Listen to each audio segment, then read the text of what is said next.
माहीन एक छोटी सी मासूम बच्ची थी। वो अपनी माँ बाप की इकलौती औलाद थी। हर सुबह खुद जागती, स्कूल तैयार होती और माँ का हाथ बटाती।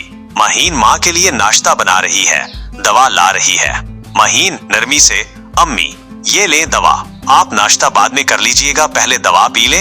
वालदा कमजोर आवाज में, अल्लाह तुझे खुश रखे बेटा, तू ही मेरा सहारा है। माहीन, अम्मी आप जल्दी ठीक हो जाएं, फिर हम मिलकर चहलकदमी पर जाएंगे, जैसे पहले जाते थे ना। माँ मुस्कुराकर आंखें बंद कर लेती है। माहीन जल्दी से बस्ता उठाकर स्कूल के लिए निकलती है। क्लासरूम का माहौल, बच्चे बैठे हैं। माहीन देर से आती है। मिस गुस्से से, माहीन एक बार फिर देर, तुम्हें वक्त की कदर है या नहीं? क्या हर रोज यही बहाना चलेगा? माहीन सर झुकाकर, माफ कीजिएगा मिस। बच्चे आपस में चेमेगोइयां करते हैं। बच्चा एक, हमेशा यही करती है। बच्चा दो, क्या पता बहाने बनाती हो। माहीन खामोश होकर अपनी जगह बैठ जाती है। एक हफ्ते बाद क्लासरूम, माहीन सबसे पहले मौजूद है।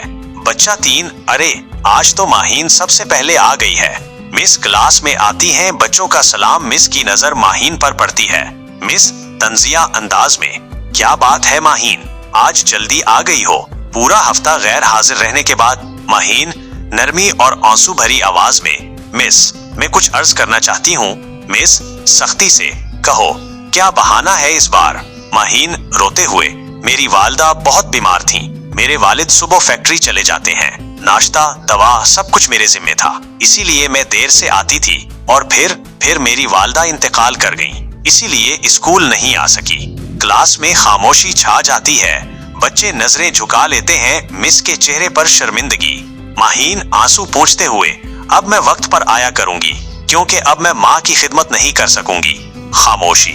फिर मिस आगे बढ़कर माहीन को गले लगा लेती हैं। मिस नम आंखों से, बेटा मुझे माफ कर दो, मुझे हकीकत का इल्म ना था। माहीन खामोश बैठी है। बच्चे उसके पास आकर दिलासा देते हैं।